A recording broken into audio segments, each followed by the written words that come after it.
तो आज हम लोग यूपीएससी में वैकल्पिक विषय का चयन कैसे करें, आपका ऑप्शनल क्या होना चाहिए, उसको निर्धारित करने से पहले कौन सी चीज़ों का आप लोगों को बहुत ध्यान रखना चाहिए। देखिए, सबसे पहले इस बात को समझिए आप लोग कि वैकल्पिक विषय यूपीएससी में इम्पॉर्टेंट क्यों है। देखिए, ये एक ऐसी चीज़ है, आपका ऑप्शनल सही अगर आप डिसाइड कर लेते हैं ना, तो उससे ना केवल आपका यूपीएससी में चयन निर्धारित होगा, बल्कि कौन सी रैंक आप लाओगे ये भी सुनिश्चित हो जाएगा। ठीक है, तो चाहे आप समय लें, थोड़ा समय लें इसको निर्धारित करने के पीछे। जो जो बातें मैं आप लोगों को आज बोलने वाला हूँ उनके बारे में सोचें, उसके बाद डिसाइड करें, और फिर जब एक बार डिसाइड हो जाए कि कौन सा विषय हमें लेना है, उस पर अपनी पूरी जी जान लगा दीजिए। क्योंकि वैकल्पिक विषय जो है आपका जीएस के बर्डन को कम कर सकता है। देखिए, आपको पता है मेंस में कितने पेपर होते हैं। मेंस में लगभग 9 पेपर होते हैं, जिसमें 2 क्वालिफाइंग के एग्जाम हैं। ठीक है, उसके बाद आपके एग्जाम बचते हैं, जैसे जनरल स्टडी के 4 पेपर हैं, एसए का पेपर है, और 2 पेपर आपके वैकल्पिक विषय के हैं, ऑप्शनल के हैं। तो अगर आप ऑप्शनल में 300 प्लस स्कोर कर लेते हैं या 300 के आसपास भी चले जाते हैं ना, तो अगर आपने जीएस में थोड़ा कम भी लिया है, तब भी उससे आपका जो सिलेक्शन है वो खराब नहीं होगा। आप लगातार किसी ना किसी रूप में आप सेलेक्ट हो जाएंगे, किसी ना किसी रैंक पर आपका नाम आ जाएगा। तो हम लोग बात करते हैं वैकल्पिक विषय को लेकर। देखिए, सबसे पहले इसकी ज़रूरत मैंने बताई आपको कि ये अगर इतना इम्पोर्टेंट इसलिए है क्योंकि इससे आपका जीएस का बर्डन जो है वो कम हो जाएगा। अब इसका निर्धारण कैसे हो, कैसे सोचें कि कौन सा ऑप्शन हमारे लिए बेटर है।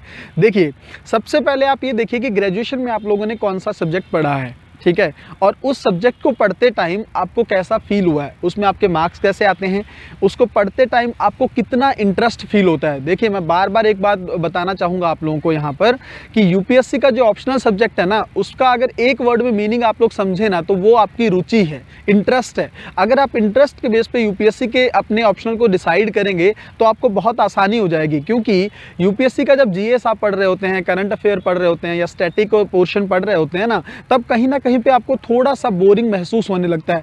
तो उस समय अगर आपका ऑप्शनल अगर थोड़ा सा इंटरेस्टिंग है, ऑप्शनल में आपको पढ़ते टाइम पे बहुत रुचि महसूस होती है, तब आपको ये दिक्कत नहीं होगी कि हम उसमें 2 घंटे और एक्स्ट्रा पढ़ के बैठ जाएं। ठीक है, रात में आप सोते टाइम उसको भी पढ़ सकते हैं। तो ऑप्शनल को लेकर बहुत ज़्यादा आपको सावधानी बरतनी ही होगी। पहले आपको ये देखना है ग्रेजुएशन में आपका कौन सा सब्जेक्ट है, या मास्टर डिग्री आपने किस में की है, उसमें आपके मार्क्स कितने हैं, आपको लिखते टाइम पे कितना सुविधा महसूस होती है उस सब्जेक्ट को लेकर, वो सब्जेक्ट आप ले सकते हैं। वरना आप ये सोचें कि क्या कोई ऐसा सब्जेक्ट है जिसको लेकर आप शुरू से पढ़ना चाहते थे लेकिन उसको अभी तक पढ़ नहीं पाए। क्योंकि यूपीएससी में इस तरह का कोई फाउंडेशन तो है नहीं कि आप कौन सा सब्जेक्ट ले सकते हैं या ग्रेजुएशन वाला सब्जेक्ट ही आपको लेना पड़ेगा, ऐसा कुछ नहीं है। अगर आप साहित्य के किसी सब्जेक्ट में बहुत ज़्यादा कंफर्टेबल महसूस करते हैं, देखिए हिंदी साहित्य होता है, संस्कृत साहित्य होता है, पंजाबी लिटरेचर होता है, बहुत सारे सब्जेक्ट हैं। मैंने खुद पंजाबी लिटरेचर से ही चीज़ें की हैं, इसलिए मैं आपको बताना चाहूँगा साहित्य एक ऐसा सब्जेक्ट है, एक ऐसा विषय है जिसमें आप बहुत अच्छा खासा स्कोर कर सकते हैं। ठीक है, और साहित्य में ना इंटरेस्टिंग चीज़ें क्या होती हैं, जैसे आप नॉवल पढ़ रहे हैं, आप कहानियाँ पढ़ रहे हैं, आप नाटक पढ़ रहे हैं, इस तरह से उपन्यास पढ़ते हैं ना, जब आप चीज़ें पढ़ते हैं तब कहीं ना कहीं पे आपका थोड़ा सा इंटरेस्ट क्रिएट हो जाता है और उस कहानी में आप इतने इन्वॉल्व हो जाते हैं, थोड़ी देर के लिए आप यूपीएससी की तैयारी को थोड़ा दिमाग से हट जाता है। वो जीएस की जो चीज़ें आप पढ़ रहे होते हैं उससे आप थोड़ा फ्री महसूस करते हैं। तो आपको ये देखना है कि ऑप्शनल को लेके सबसे पहले जो मैंने आपको बोला, ग्रेजुएशन के लेवल पे चीज़ें देखेंगे, फिर उसके साथ प्लस एड ऑन करेंगे आप कि आपका रुचि किस में है, आपका इंटरेस्ट किस में है। ठीक है, यूपीएससी में जैसे बाकी सब्जेक्ट है, जो जैसे मेन स्ट्रीम वाले सब्जेक्ट हैं, वहाँ पर हम लोग थोड़ी सी बात कर लेते हैं, जैसे पॉलिटिकल साइंस है, हिस्ट्री है, ज्योग्राफी है।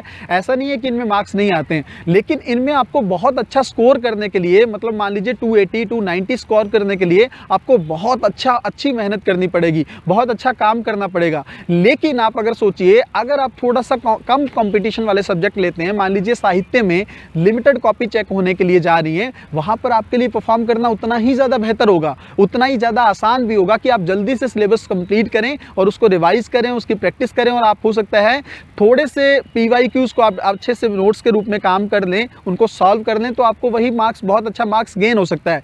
ऑप्शनल चीज़ में एक चीज़ आप देखेंगे, ऑप्शनल सब्जेक्ट में, कि हर ऑप्शनल में एक चीज़ है कि प्रीवियस ईयर से क्वेश्चन रिपीट होते हैं। ठीक है, जो भी एक टॉपिक होगा सब्जेक्ट का, उसमें से 5 से 6 या 8 टॉपिक ऐसे बन जाएंगे जो क्वेश्चन बार बार रिपीट होंगे। तो ऑप्शनल में यूपीएससी के पीवाईक्यूज की इंपॉर्टेंस बहुत ज़्यादा बढ़ जाती है। लेकिन उससे भी पहले आपको ये डिसाइड करना है कि मुझे ऑप्शनल कौन सा लेना है। बार बार एक बात बोलता हूँ, 2 चीज़ों को ध्यान में रखेंगे आप।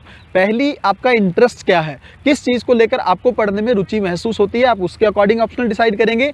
दूसरा, कौन सा ऑप्शनल ज़्यादा स्कोरिंग है, ठीक है। वैसे तो कोई इस तरह का यूपीएससी ने क्राइटेरिया नहीं बना रखा है कि इसमें ही ज़्यादा अच्छा स्कोर आएगा। जितने मेन स्ट्रीम के जो सब्जेक्ट हैं उसमें भी बहुत अच्छा लोगों ने स्कोर किया है। वो डिपेंड करता है कि आपके स्किल्स क्या हैं, कितना ज़्यादा आपने उसमें हार्ड वर्क कर रखा है या कितने ज़्यादा एफर्ट से आप लोग अपने ऑप्शन को कवर कर रहे हैं।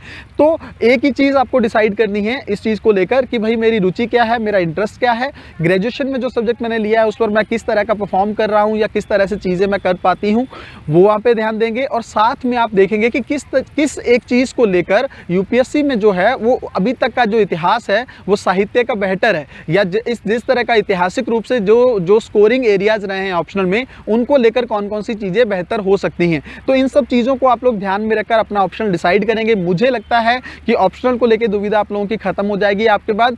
फिर भी अगर आप मान लीजिए कोई भी किसी तरह का कोई प्रश्न आपके दिमाग में आ रहा हो तो आप कमेंट के माध्यम से पूछ सकते हैं, ठीक है। हम लोग कोशिश करेंगे कि उसका आप लोगों को जवाब दें। कोशिश करिए कि ऑप्शनल को लेकर थोड़ा सोचें, ये बहुत ही ज़्यादा इंपॉर्टेंट टॉपिक है। 500 नंबर का पेपर है, ये दोनों पेपर होंगे, 250 नंबर का एक पेपर, दूसरा भी 250 नंबर का। उसमें से आप 330 40 तक भी स्कोर कर सकते हैं। और अगर 340 स्कोर इधर में आ गया या 330 आ गया तो जीएस में आपका क्या है, यूपीएससी में फाइनल सिलेक्शन आपका कोई बहुत ही कम संभावना है कि आपका अंतिम जाके रुके, वरना आप किसी ना किसी लिस्ट में किसी ना किसी रैंक में आप जरूर होंगे, ठीक है। तो मिलते हैं अगली वीडियो में, तब तक अपना ध्यान रखिए और अपनी पढ़ाई को बहुत अच्छे से करते चले जाइए। बहुत बहुत धन्यवाद।